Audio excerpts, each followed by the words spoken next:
Hola queridos amigos, seguimos en la meditación de la palabra del Señor.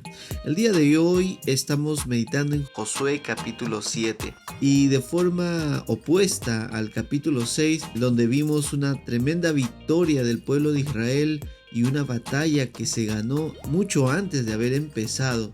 Hoy asimismo también debemos ver una batalla perdida antes de empezar.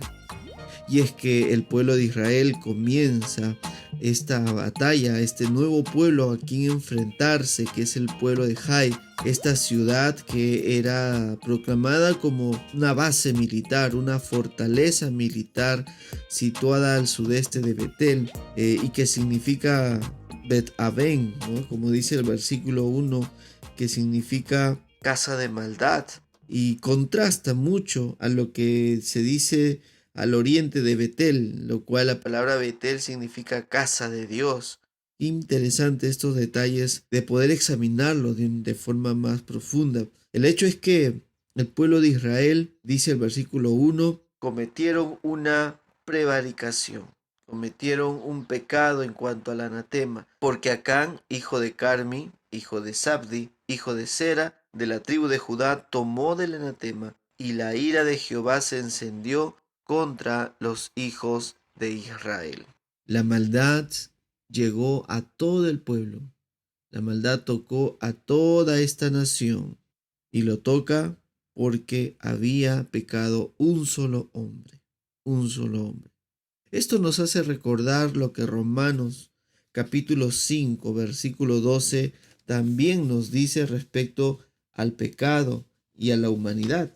Dice la Biblia en Romanos 5:12 que por tanto como el pecado entró en el mundo por un hombre, en Adán, pecado la muerte pasó a todos los hombres por cuantos todos pecaron. Así como entró el pecado por un hombre, también la salvación llegó a través de una sola persona, que fue Cristo Jesús, nuestro Salvador.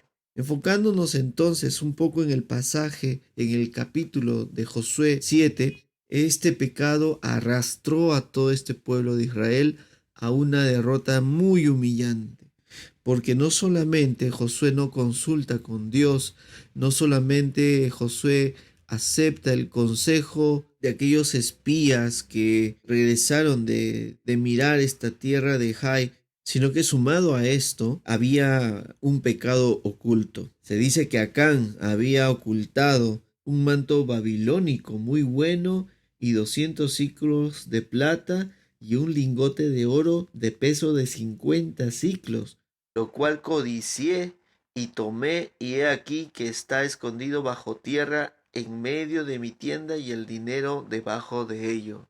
Así lo menciona el versículo 21. Imagínense, no solamente Acán había robado, había sacado de esta tierra algo de mucho valor para usarlo para sí mismo, pero miren lo intransigente o lo paradójico de esto es que lo roba para sí, pero por ser algo pecaminoso lo tiene que ocultar. ¿Acaso no es así el pecado en nuestras vidas?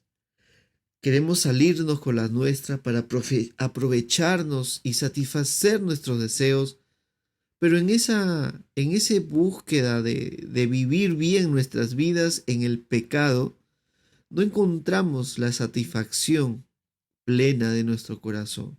Acán robó el manto, Acán se llevó 200 ciclos de plata, Acán se llevó oro, lo tomó pero lo escondió. Ni siquiera lo usó, porque así es, lamentablemente, cuando las cosas se hacen fuera de la voluntad de Dios. Nunca pensemos, queridos chicos, que el pecado nos va a llevar una satisfacción plena. Jamás. Al contrario, así como Eva fue tentada por la serpiente y la endulzó, la serpiente diciéndole, ¿y serás como Dios? Y esta mujer toma de este fruto prohibido, lo prueba, se lo da a su marido y lamentablemente, en lugar de estar satisfecha, caen en una insatisfacción que arrastró a todo este mundo. Así es el pecado. Pero la palabra de Dios dice que nos santifiquemos. El versículo 13, que es el versículo clave para nuestra meditación. Levántate, santifica al pueblo y di: santificaos para mañana, porque Jehová, el Dios de Israel, dice así: anatema hay en medio de ti, Israel, no podrás hacer frente a tus enemigos hasta que hayáis quitado el anatema de en medio de vosotros. Qué importante vivir la vida de santidad, queridos chicos. Nunca podemos estar bien con el mundo y con Dios. Nunca el Señor podrá llevar a cabo su voluntad en nuestras vidas, o mejor dicho, no podremos nosotros vivir la plena bendición de Dios en nuestras vidas si es que no tomamos seriamente una vida de santidad. El Señor dispuesto a cumplir sus promesas con nosotros, dispuesto a llevarnos una vida plena en Él, pero demanda santidad, demanda una santidad completa. Que de esta manera podamos mirar en la experiencia del pueblo de Israel, en la experiencia de esta ciudad, de este pueblo que cree en Dios, que sabe quién es Dios, pero que a la vez hay pecado, se desvía, y que podamos mirar cómo Dios no contempla con gusto y con complacencia a un pueblo que ha pecado, sino que el pueblo mismo acarrea las consecuencias de sus actos. Señor Jesús, ayúdanos a no pecar contra ti. Ayúdanos a evaluar nuestras vidas de fe, de santidad, y podamos ser santos porque tú eres santo.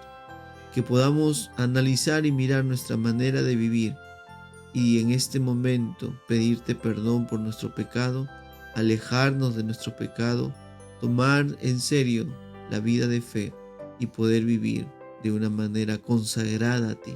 Ayúdanos, porque esto es imposible para nosotros en nuestras fuerzas, pero para ti es posible, que podamos venir en arrepentimiento y en fe delante de ti. En el nombre de Jesús. Amén.